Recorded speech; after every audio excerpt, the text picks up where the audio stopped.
Good day, everyone. Welcome to my IGCSE ICT Theory video with the syllabus code 0417. And the series name is the System Life Cycle.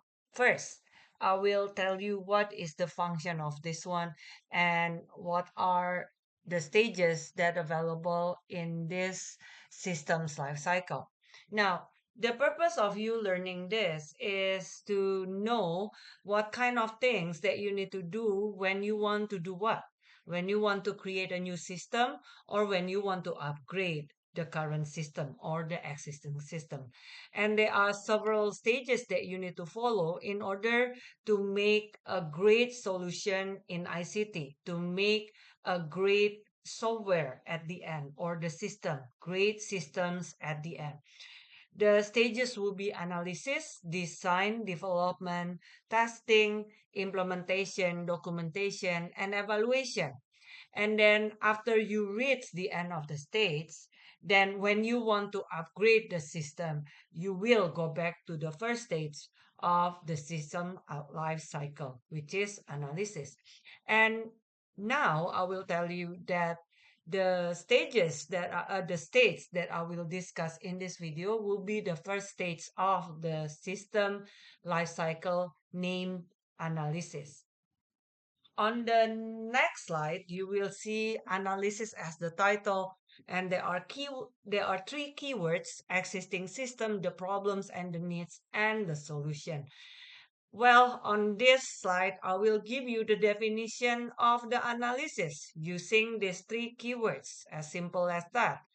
Well, when you are being asked by a company to create a new system supported by ICT, of course, or upgrading the current system that they have right now, then what will you do first? You directly create the system? Of course not. You really need to know what system that is being used right now by the company, right?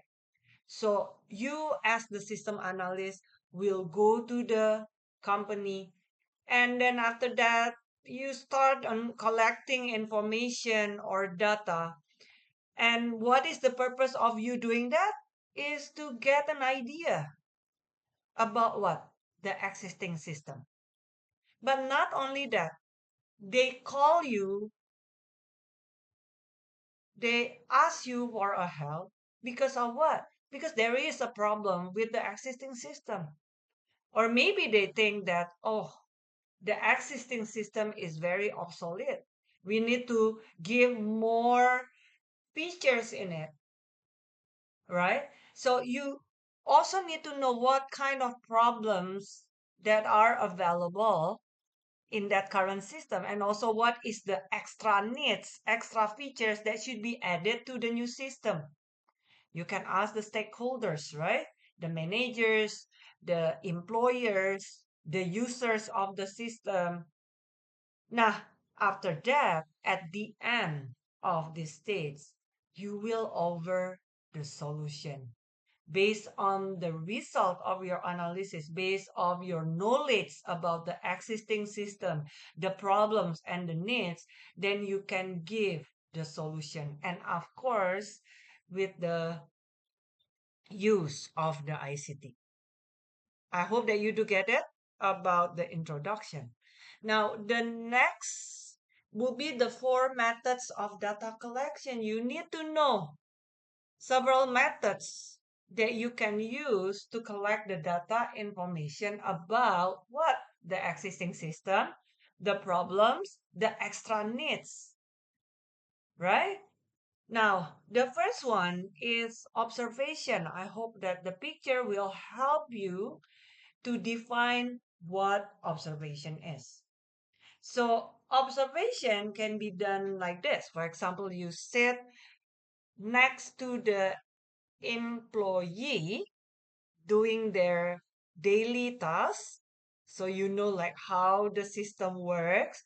Or maybe you can sit far away from a group of employees, and you will look the how the system works among those employees, right?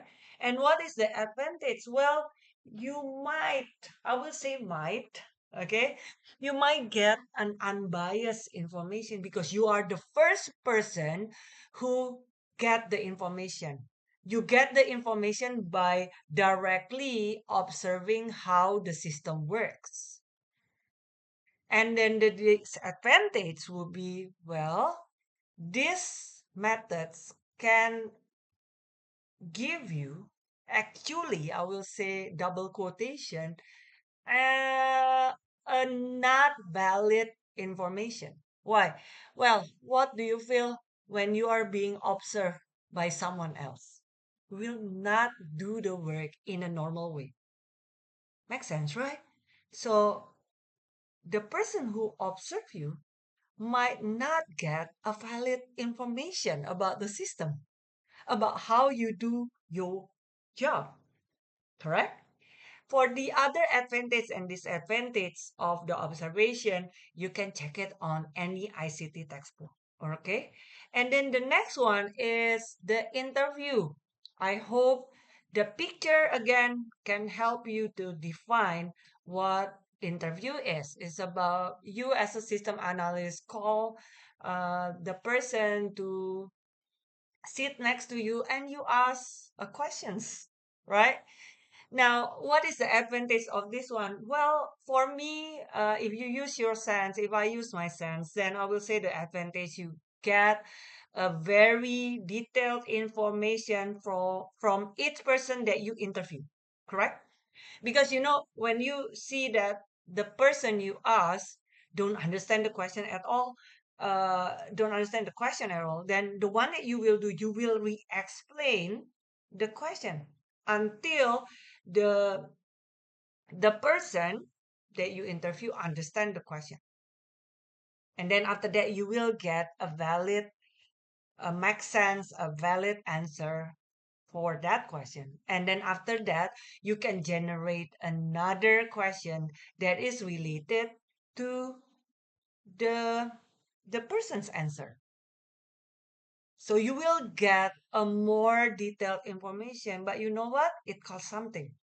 And that one will be disadvantage. In order to get a very detailed information, the disadvantage will be you need to use a long time to do this method. Okay, makes sense, yeah? Now, after that, the next one is questionnaire. So in here, you can use a piece of paper, you can use a paper, or you can also use an electronic form. On that paper or electronic form, you will give a list of questions. It can be open question, closed questions, up to you, right? Now, that one is the questionnaire. What is the advantage? Well, you can gather data from many people in a short time. And then actually, if I can give you another advantage, then you know what? You and the employee should not, can be not at the same place when you do this data collection, right? Because you can give the questionnaire in the form of electronic form, right? And then what is the disadvantage? Disadvantage, what do you think? Well, for me, I will say sometimes, most of the time, people will not answer the question seriously. So that's the disadvantage of questionnaire. The next one is examination of existing document. The definition, well, in here you will look on the documents that available in the company. It can be the documents for recording the input data or also the documents that represent the output of the system, like for example, report. That's the definition. And why we do something like this one? Maybe because you miss some information or you cannot get some information by using the other three methods of data collection. You cannot get several information from the interview, observation, and questionnaire. Okay, so that's why you need to do this. What is the advantage of this? Most probably, the advantage of doing the examination of existing document, you will get a better understanding about the input and the output that available in the system. That's the advantage. The disadvantage, can you guess? If you have like a stack of reports and you're alone in that room with those reports, will you understand? Will you gather some information about it? Maybe you confused. Like, hmm, what is the input required to make these reports? And then what kind of process should be done to the input in order to make this report as an output? Now, that one become the disadvantage. It will be hard for a person who are not in the company to understand the document. So you need a help of an employee to explain you what is the input needed, what is the process needed to make this kind of report. And then the extra notes for this data collection somehow it's not enough for you to get a full version of the existing to I mean like this one. It's not enough to get a full understanding about the existing system by only doing the first three methods. To get a full understanding about the existing system, you really need to do this one, the examination of existing document. Okay. Now, the last one is about the end of the analysis stage. What are the final product of the analysis stage before you go to the design stage? Well, you will have this, the requirement specification and also the system specification.